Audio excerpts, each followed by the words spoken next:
Welcome to the Virtual CPA Success Show, where we're 100% focused on helping service-based businesses achieve success. Are you a business owner interested in learning how to scale your business? Has your business reached over $1 million in annual revenue? Then this podcast is for you. Hello, everybody, and welcome to today's episode. This is a topic that I'm really excited for and a guest I'm really excited for. We have David Jenyns here, who is the author of a book called SYSTEMology, and it's something that we at Summit are big fans of, even before reading the book. And when we read the book, it was one of those books where you're just nodding your head the entire time you're reading it. It's like, yes, yes, yes, we need to do that. And so both Jody and I read the book and had to get in touch with David. And so welcome to the show, David. And just give us a brief introduction to yourself and a little bit of background on the book. Yeah, thank you. I appreciate the warm welcome. I help business owners step out of the day-to-day operations of their business. So I know most business owners, they can't step away from what they do for more than a couple of days without everything falling into a screaming heap. And that was me as well. I owned a digital agency for over 13 years. And it wasn't until the final few years that I realized how trapped I was. And then I wanted to make some significant changes. And once I sort of went through that journey and that process and removed myself from the operations, hired a CEO, then I thought, wow, this is a problem that hasn't been addressed or solved very well. And I wanted to see if I could bottle what I'd done, and then more importantly, see if I could teach it. And that's really what ended up forming the basis of SYSTEMology and this whole idea. It's the system for systemizing a business. And I see it's an extension of the Emyth. The Emyth builds the case for systemizing a business, and then SYSTEMology shows you, well, how to, what's step one, what's step two, all the way through to our 7 steps of SYSTEMology. Great. Yeah, I know I'll let Jody talk to this in a second here, but Emyth is something that has motivated us and inspired us from the beginning of Summit. I know I haven't been here the whole time, but it's something I read even prior to coming to Summit, and a lot clicked with that. So Jody, you want to talk a little bit about our path with Emyth and kind of the connection there? Yeah, sure can. Yeah, it was kind of funny because when we first started, I had this book and I read it and I loved it. And this is before the practice even started. And Adam and I came on board at the same time. And I gave him the book and said, hey, dude, we're going to do this. And so he read it and he's like, wait a minute here. So that means you're not going to do any of the work? Like, no. You know, we're going to build something bigger than us, you know, because at the time it was just the two of us. And we wanted to build a bigger firm, you know, something that we could eventually pass down or sell or you know, or exit in some way. And we didn't want it to be the Grunden and Hale show or the Hale and Grunden show. So that's when we started from the very beginning. And we thought, hey, let's make this Summit CPA group something bigger than us, bigger than the two of us. And then from there, everything that we did, we wanted to make sure that it can be repeated so that we weren't stuck in that day-to-day journey that you had discussed, you had talked about in your book, where you're the person doing all the work. We wanted to make sure that, yeah, we could do the work, we understand how to do the work, but make it a repeatable process. And so from the very beginning, that's how we started. And everything we did, we wanted to make sure, hey, can this be repeated? Can we step out of this? And it was pretty hard, you know, when you get in there and you're doing the day-to-day stuff, you think all the clients are relying upon you and they don't want to leave because of you.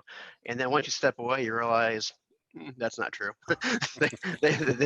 they want to stay because of the company and because of the processes you put in place, and not necessarily you. Yeah, they like you and they like talking with you and that sort of thing, but it was the whole encompassing thing that they really liked. And it took us a while to actually break away to where we weren't meeting with clients. And now today, you know, neither one of us, well, I'd say we don't meet with clients. I meet with like 4 clients a month, and they're my friends and relatives and stuff like that. And it's not a whole lot that goes into that, but not with the day-to-day stuff that we used to do, where we were meeting with clients, you know, 40, 50 hours a week. You know, that doesn't happen because of processes and systems. And I tell all CPA firms when we do our talks that there's 3 things that make a company, and they all have to be working in harmony. And that's tools. You have to have the right tools in place.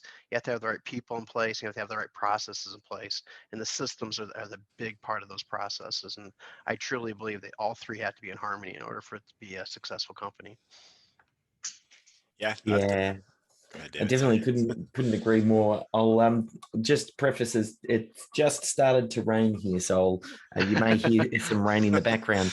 I think all the business owners that I chat with, every single one of them, I don't think I've ever had a discussion where we haven't come to the conclusion that business systems are important. I think every business owner kind of deep down recognizes that, yes, systems and processes help to have things happen in their business consistently to a specific standard without any sort of key person dependency. Where it always seems to fall short, you kind of go, okay, well, if we know they're important, why haven't you systemized your business to the level that you want? And oftentimes there's a lot of baggage and resistance because the business owner oftentimes isn't wired with a systems brain. They're these creative thinkers, big picture thinkers, and they don't love the detail or the process or even necessarily, the managing of the people. It's a different skill set and part of the brain. So while they appreciate the value of them, they come to the conclusion, I'm just not a systems person. I've tried that before in the past and it failed. My team won't follow the systems and the processes, or they think in their head, oh, systems and processes are these big, thick manuals that sit on the bookshelf that no one ends up reading, and it creates bureaucracy. And what's the point of having them anyway? So oftentimes it's a lot of that baggage that really stops them having the success that they want and they know that they deserve, but they just can't make it happen for whatever reason. And that's when they get stuck in the business. They just keep doing what they've always done. They're the one oftentimes just in all of the different departments, sales, marketing, HR, finance, management, operations, and they're just kind of getting dragged to wherever the biggest fire is. Yeah, and do you think, with us, we're victims of that all the way throughout the process. It's not like we started and we had this great system, we created it, we just added onto it, like you talk about in the book. We started it, we stopped it. We started it again, we stopped it. Something new, hey, we stopped it. We used a different software, it was too clunky, so we moved away with it. And then, then we didn't have the right people that pushed up against it. So we ran into a lot of the issues that you talk about in your book. And it's great how you actually talked around those issues. Hey, those are just issues. Maybe you don't have the right people in place. Maybe processes aren't set. You videotaped them versus writing them down. All the different things you talk about. Yep. It's definitely, when you're getting going, I always think of it in terms of, you're not trying to make the systems perfect straight out of the gate. No one has time to get these systems just right while they're trying to win clients, they're trying to do the work, they're managing team, or arranging their finances. Like, there's a lot to be done. So it's an iterative process. And I say, just capture the best practice of what you've currently got. Figure out who is the person who's answering the front desk phone when it rings, and what is it that they're saying, and when they do it, who's the best person at doing that? Let's capture what they're doing and bring everybody up to that standard. Figure out who is the best person at the sales process. Well, maybe that's you if you're the business owner or part of the leadership team or whatever. Well, let's capture that and then bring everybody up to that standard. So one big insight I've had probably over the last sort of 6 months, actually, it's just sort of been so blindingly obvious to me, because as we've started to train, we call them SYSTEMologists, but we're certifying people in our SYSTEMology method. One of the questions that came up was, how is this different from Six Sigma, Lean, or some of these other process improvement methodologies? And then I realized, it's in the name for the other ones. The other methods are process improvement methods. So it pre-assumes that you have a process to improve and you're looking to optimize that. But SYSTEMology is the step before that. What happens if you don't have a system or a process? You haven't captured what you're currently doing. You haven't got a baseline in place. And SYSTEMology, I feel that's where it's breaking new ground, because what we're saying is, let's just get version 1. What is the minimum viable product, the minimum number of systems that really drives your business? And let's go to work on just those. Let's understand it's going to be clunky. Let's understand that it won't be perfect, and we're going to improve this over time. Just like we don't want to, I say we don't want to systemize like McDonald's is today. We don't look at McDonald's today and say, wow, look at how systemized they are, and let's take all of their systems and processes. We go, how did McDonald's get started 60 years ago? And I remember watching the movie The Founder, And that tells the Ray Kroc McDonald story. And he goes out onto this basketball court and they get some chalk out and they draw out a McDonald's store. And they say, let's not put the drink machine here. Let's put it near the drive-through window. Let's put the fries over here. Oh, no, let's move the cash register here. And that is the way that a system is built. It starts off very raw. What is the best that we can come up with now? Let's just capture what we're currently doing. And then what you're actually doing, systems, it's not a one and done scenario where we're changing the culture and the way that the team thinks about what they do. We're looking to have them think in terms of systems. And you don't systemize your business for 3 months and say, hey, I'm done. You're then getting them to think, oh no, we're always looking for the systems solution. We're always looking to improve the systems and the process. And that's why, just before we started recording, I was so impressed. You had Jamie and you said, hey, Jamie's our systems champion. And that's what it takes. You want to have someone who's championing this forward and then getting the rest of the team behind it. And that's when you start to get that cultural change. And then, like you've done, Jody, in different businesses you've been involved in, it's stuck with you for many years. This is not, hey, we're now a systemized business, we're done. This is how we do things here. Yeah, and I think the genius of your book is exactly what you said is, again, like you said, I am the systems champion here at Summit, but like a lot of times it's where do you start, right? Like I have an idea of what I want things to look like, but having a process behind building a system for your business is key. And that's, again, obviously my favorite part of your book is, okay, this is a step-by-step process I can do. And I think the other thing you said there, and I try to tell my team this all the time, is, perfect is the enemy of good. Like how many times, and Jody can attest to this, when I'm trying to get my team to say, okay, we're building an AP process for a client and they have something in place, and the process is I want them to record a video of them doing the process step by step, so it's out there and it's something someone can reference. How many times they re-record that video and like, it's just not quite right this month. Let's wait next month until I get steps 4, 5, and 6 cleaned up. And that happens to us all the time. And so I think that is some great points there, because that's what I'm trying to tell my team all the time is just get something on paper and we'll revisit it every month when you redo it, and we'll revisit it every 3 months, and we'll constantly be going back and making our processes better. So I think that has been key for us. But yeah, I think your process, and I don't want you to go through all the steps because I don't want you to give away your book here, but I definitely want you to kind of go through some of the key steps for us. Yeah, I definitely, when I wrote the book, I wanted to make sure that it was useful and complete. So whether or not someone ends up working with us long-term or not, or they just touch the book, I wanted them to go, oh, wow, I really got rewarded for the time that I invested in that book. So definitely just, everything's laid out in the book, and I'm happy to go through whatever stages here. The biggest question that always comes up is, okay, great, I'm sold on systems. Where do I get started? And that's always why chapter 1, define, is about getting very clear on what are the 10 to 15 systems that you want to start on. And I've got a tool I call the critical client flow. It's really just an A4 bit of paper that we can talk through. It's like a flow chart where you map the customer and the business journey to deliver a core product or service.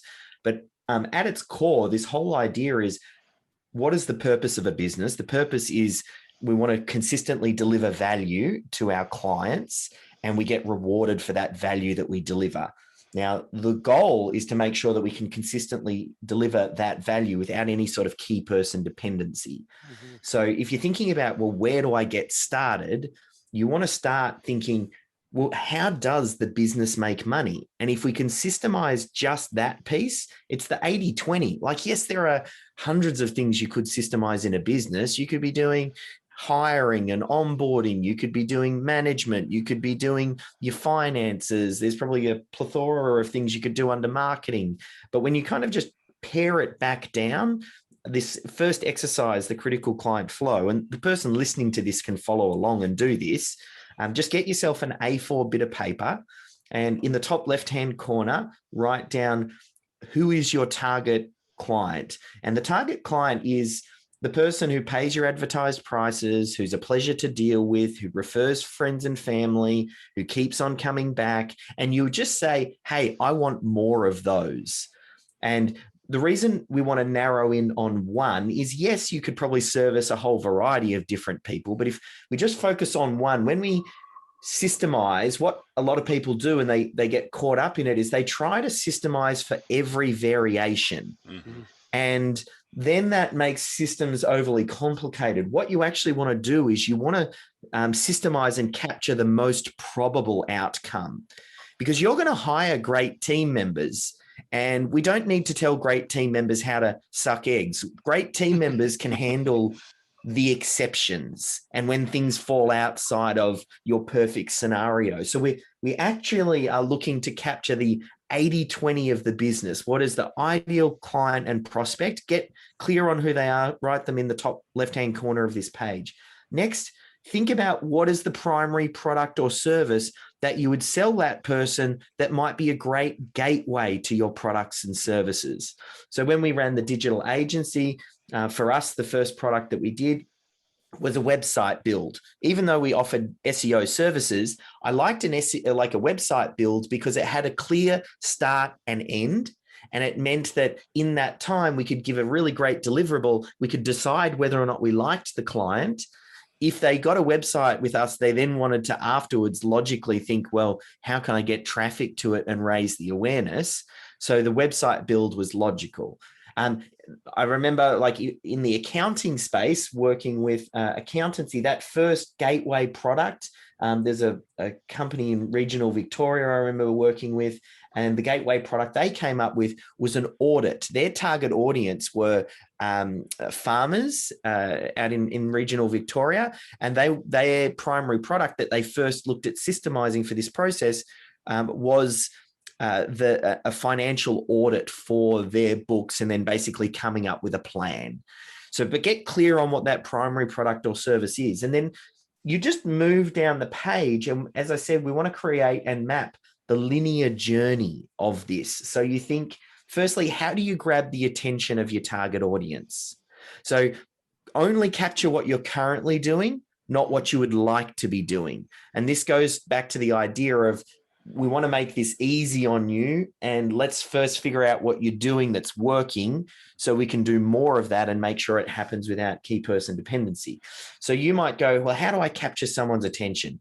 Well, maybe I do social media, maybe I've got referral business, maybe I do search engine optimization, maybe I'm running ads, maybe I'm speaking or appearing on podcasts, whatever it is.